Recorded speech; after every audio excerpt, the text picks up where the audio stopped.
Installing an electrical outlet box might look simple, but it requires accuracy and foresight. The process begins by marking the exact positions on the wall to ensure alignment with future switches and fixtures.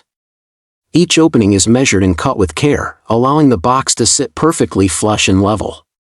Once the position is prepped, the box is mounted securely using screws or adhesive, depending on the wall type.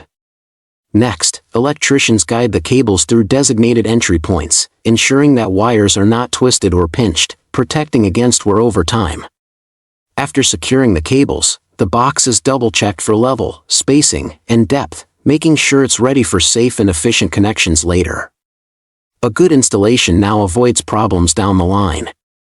This isn't just a hidden part of construction, it's a vital piece of safety and long-term performance. Every detail matters in quality electrical work, from the cuts in the wall to the strength of the mount. Professionalism shines through in even the smallest components, and it all starts here, with a single, perfectly placed outlet box.